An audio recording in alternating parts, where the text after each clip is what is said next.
ओम नमः शिवाय, जय श्री महाकाल। दोस्तों, अगर आप बहुत ज़्यादा परेशानियों से घिरे हुए हो और हर तरफ से आप हार गए हो और इस बात को लेकर परेशान हो कि आपके घर में कर्ज से जुड़ी समस्या है और धन संपदा के नए रास्ते नजर नहीं आ रहे हैं और इसके साथ आपका भाग्य भी आपका बिल्कुल भी साथ नहीं दे रहा है, आप जो भी कार्य करने जाते हो वो बिगड़ जाते हैं। ऐसी परिस्थिति में आपको शहद और काले तिल का ये उपाय करना है और इसके साथ घर में सुख संपदा और ऐश्वर्य कीर्ति प्राप्ति के लिए भी आपको ये उपाय करना चाहिए। तो पूज्य गुरु जी की कथा को सुनकर ही ये उपाय बहुत अच्छे से समझाएंगे। उसके पहले इस वीडियो को लाइक कर दें और चैनल पर नए हो तो सब्सक्राइब जरूर करें। तो इस वीडियो में हम आपको दो उपाय बताएंगे। तो जानते हैं पहला उपाय। तो इस पहले उपाय में जो सबसे पहले सामग्री हमें चाहिए वो है शहद। तो आपको शहद लेना है। कितना शहद लेना है? हर बार की तरह आपको 1 या 2 चम्मच शहद ले लेना है और इसी से हमें उपाय करना है। इसके बाद जो अगली सामग्री है वो है तिल। तो कौन सा तिल लेना है? मार्केट में आपको 2 तरह के तिल मिलेंगे, एक होता है सफ़ेद, ठीक, और दूसरा होता है काला, ठीक है। तो इस उपाय में हमें चाहिए काला तिल। कितना लेना है? आप चाहो तो एक चुटकी भी ले सकते हो या 11 तिल के दाने भी ले सकते हो, ये आपके ऊपर है। और जो तिल के दाने लो वो कहीं से भी खंडित नहीं होने चाहिए। और इसके बाद जो अगली सामग्री है वो है लोटा। तो आपको एक लोटा ले लेना है और लोटा आपको तांबे का लेना है, ठीक है। और इस तांबे के लोटे में आपको अपने घर से जल भर लेना है। गुरुजी कहते हैं कि जल को अपने मटके से भरना चाहिए, ठीक है। मटका बहुत सारे लोग जानते होंगे। तो जो घर में पीने का पानी होता है वहाँ पर जो मटका होता है, अगर आरओ है तो आरओ से ये पानी आपको लेकर जाना है। अगर ये पानी हम आरओ से लेकर या अपने मटके से लेकर शिवलिंग पर जाकर समर्पित करते हैं तो इससे हमारे घर के जो दोष होते हैं और जो समस्या होती है वो समाप्त होती है। तो इसलिए हमें अपने घर से जल को लेकर जाना चाहिए। इसके बाद इन सामग्री को लेकर आपको पहुंच जाना है शिव मंदिर। शिव मंदिर पहुंच जाइएगा। इस उपाय को आप सुबह भी कर सकते हो, ठीक है, और शाम को भी कर सकते हो। मंदिर में जाने के बाद सबसे पहले आपको उत्तर दिशा की तरफ मुंह कर खड़े हो जाना है। इसके बाद क्या करिएगा कि जो आपके पास शहद है, ठीक है, 1-2 चम्मच जो भी शहद है आपको उसको उठाना है और उठाकर आपको अपने सीधे वाले हाथ में रख लेना है, ठीक है।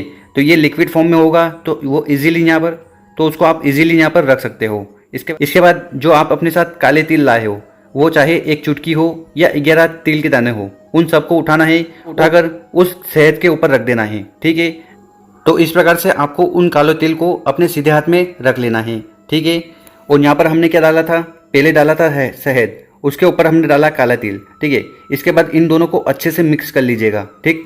एक बार जब मिक्स कर लेंगे तो ये जो तिल है ये शहद युक्त हो जाएंगे, मतलब कि ये मिक्स हो जाएंगे शहद के साथ, ठीक। इसके बाद जो काला तिल है उसको आपको उठाकर शिवलिंग के ऊपर समर्पित कर देना है। देखिए, ये जो काला तिल है ये शहद युक्त है, मतलब कि इसमें शहद भी मिक्स है। तो ये मिक्स वाला काला तिल आपको इस प्रकार शिवलिंग के ऊपर समर्पित कर देना है, या यूं कहें कि शिवलिंग के ऊपर अच्छे से लेपन कर देना है, ठीक है। और जब आप ये लेपन कर रहे हो तो उस समय आपको श्री शिवाय नमस्तुभ्यम का स्मरण कर लेना है। और साथ ही साथ जीवन में जो भी परेशानी है, वो चाहे कर्ज से जुड़ी हो या धन से जुड़ी हुई हो या कोई और परेशानी हो, तो उसका स्मरण कर आपको ये काला तिल समर्पित कर देना है। क्योंकि गुरुजी कहते हैं कि जब हम शिवलिंग पर शहद चढ़ाते हैं तो इससे हमारे घर में सुख समृद्धि बढ़ती है, वो हमारा जो दुर्भाग्य है वो सौभाग्य में बदल जाता है। इसलिए हमें शिवलिंग पर शहद चढ़ाना चाहिए। और जो काला तिल है उसको शिवलिंग पर इसलिए चढ़ाते हैं ताकि हमारे जीवन में जो कर्ज की समस्या है वो खत्म हो जाए। और यहाँ पर आपको बता दें कि ये जो काला तिल है ये भगवान शनि को भी बहुत ज़्यादा पसंद है। तो अगर आप ये काला तिल शिवलिंग पर चढ़ाएंगे तो इससे शनि भगवान प्रसन्न होंगे और आपके जीवन में शनि से जुड़ी कौन सी भी समस्या होगी वो खत्म होगी। और इसके बाद जो 1 लोटा जल आप अपने साथ लाए थे उसको आपको शिवलिंग के ऊपर समर्पित कर देना है श्री शिवाय नमस्तुभ्यम का स्मरण करते हुए। और इसके साथ जल चढ़ाते समय आपको आपकी जो कामना है, जो समस्या है जिससे आप बहुत ज़्यादा परेशान हो, वो कामना किसी भी प्रकार की हो सकती है, वो कामना आपको वहाँ पर खड़े होकर वो कामना आपको शिव भगवान को कह देनी है और प्रार्थना करनी है कि हे शंभु, हे भोलेनाथ, हे त्रिकालदर्शी, हमारे जीवन में ये बहुत ज़्यादा समस्या है और इससे हम बहुत ज़्यादा परेशान हैं, तो ये समस्या जल्दी से जल्दी खत्म करें। ऐसी कामना आपको कर लेनी है। अब जानते हैं गुरुजी द्वारा बताया गया दूसरा उपाय। तो ये दूसरा उपाय हमें क्यों करना है? ये दूसरा उपाय हमें इसलिए करना है कि आपके घर में कितनी भी बड़ी समस्या हो, वो चाहे बीमारी हो या कुछ और हो, उसको खत्म करता है। साथ ही साथ अगर कोई दर्द है उसको भी खत्म करेगा। और अगर आपकी ऐसी कोई कामना है जो बहुत दिनों से पूर्ण नहीं हो रही है तो उसके लिए भी आपको इस उपाय को कर लेना चाहिए। तो इस उपाय में जो सबसे पहले सामग्री लेनी है वो है इत्र। तो यहाँ पर आपको इत्र लेना है। देखिए, इत्र और एक आता है परफ्यूम, तो ये दोनों अलग अलग चीज़ होती है। ये जो इत्र है ये पूजन पाठ के लिए उपयोग होता है, पर ये जो परफ्यूम है ये हमारे जनरल यूज़ के लिए होता है। तो हमें इत्र लेना है। कहाँ? तो जो कौन सी भी किराने की दुकान पर आप जाइएगा, उनसे मांगिएगा, आपको मिल जाएगा। इसके बाद जो अगली सामग्री है वो है लोटा। तो आपको एक लोटा लेना है और लोटा आपको तांबे का लेना है। इसके साथ इसमें आपको अपने घर से जल भर लेना है और जल को आपको भरना है अपने मटके से। इसके बाद क्या करिएगा कि जो हमने इत्र बताया है ना, उस इत्र की 4-5 बूंद या 10 बूंद आपको उस लोटे में गिरा देनी है। तो इस लोटे में हमने जल भरा था, तो इस इत्र की कुछ बूंदें आपको इस लोटे में गिरा देनी है। तो ये जो जल है ये इत्र वाला जल हो जाएगा। ठीक है, अब इस जल को उठाकर आपको जाना है शिव मंदिर। ठीक है, शिव मंदिर में चल जाना। उसके बाद सबसे पहले नॉर्थ उत्तर दिशा की तरफ मुंह कर आपको ये लोटा अपने हाथ में लेना है और इसको आपको समर्पित कर देना है शिवलिंग के ऊपर। और समर्पित करते समय आपको श्री शिवाय नमस्तुभ्यम का स्मरण करना है। और इसके साथ आपको जो जल है वो बहुत ही धीरे धीरे समर्पित करना है, क्योंकि गुरुजी कहते हैं कि जब भी शिवलिंग पर जल चढ़ाएं तो वो हमें बहुत ही स्लो चढ़ाना चाहिए और इतना धीरे चढ़ाना चाहिए कि कम से कम हम 11 बार श्री शिवाय नमस्तुभ्यम का स्मरण कर लें। तो यहाँ पर जो इत्र वाला जल शिवलिंग पर समर्पित करोगे वो आपको आधा ही जल समर्पित करना है। मतलब कि आप लाए हो पूरा लोटा, पर उस पूरे लोटे में से आपको आधा लोटा जल समर्पित करना है और आधा लोटा जल समर्पित नहीं करना है। और ये आधा लोटा जल समर्पित करोगे तो जल बहता हुआ इधर जलाधारी की तरफ से नीचे जाएगा, तो इसको आपको यहाँ पर रोकना नहीं है।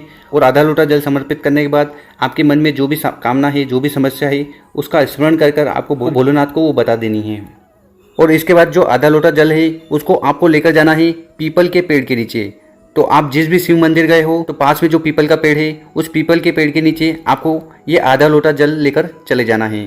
ठीक है, यहाँ पर जाकर क्या करिएगा कि उस आधे लोटे जल को समर्पित करना है और ऐसी जगह समर्पित करिएगा कि उस जल को आप वापस इकट्ठा कर लें। तो कहने का मतलब है कि ऐसी जगह समर्पित करिएगा कि वो जल अगर बह रहा है तो उसको आप वापस एक पात्र में, एक कटोरे में रोक लो।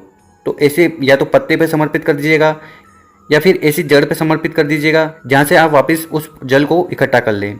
और यहाँ पर जब जल समर्पित करो तो यहाँ पर आपको एक नाम लेना है, वो है पिपलेश्वर महादेव। तो पिपलेश्वर महादेव का स्मरण कर आपको ये आधा लोटा जल पीपल के पेड़ के ऊपर समर्पित करना है। ठीक है, और एक बार समर्पित करने के बाद यहाँ से आपको उस जल को इकट्ठा कर लेना है और उसको लेकर जाना है अपने घर पर। और घर पर ले जाने के बाद क्या करिएगा कि जो भी व्यक्ति बीमार है या किसी दर्द से परेशान है, तो रात के समय में आप क्या करिएगा, उस जल की मालिश करना है। ठीक है, और मालिश करते समय आपको क्या करना है, एक नाम लेना है। वो नाम है अवधूतेश्वर महादेव। ठीक है, अवधूतेश्वर महादेव का स्मरण कर आपको उस जल की मालिश करवाना है या लगाना है उस व्यक्ति के ऊपर जो व्यक्ति बीमार है या दर्द से परेशान है।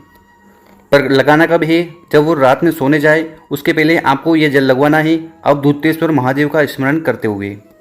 तो कर देखिएगा, इसके बाद उसका जो दर्द है या उसकी जो बीमारी है वो खत्म होने लगेगी। इसी के साथ अगर आप ये उपाय जो हमने बताया है ये कामना पूर्ति के लिए कर रहे हो, आपकी कोई ऐसी विशेष कामना है जो आप चाहते हो कि पिपलेश्वर महादेव उसको पूर्ण करे, तो उस समय आपको क्या करना है, फिर उस समय आपको यहाँ पीपल के ऊपर या पत्ते के ऊपर उस जल को समर्पित नहीं करना है। उसको फिर आपको डायरेक्ट जल को समर्पित करना है पीपल की जड़ में, पिपलेश्वर महादेव का स्मरण करते हुए। तो अगर आप कामना पूर्ति के लिए कर रहे हो तो आपको डायरेक्ट जड़ में जल को समर्पित करना है। और अगर बीमारी के लिए आप कर रहे हो तो ऐसी जगह समर्पित करिएगा ताकि उसको आप इकट्ठा कर अपने घर पर ले जाएं। तो कर देखिएगा, आपकी कामना भी पूर्ति होगी और जो बीमारी है वो भी समाप्त होगी।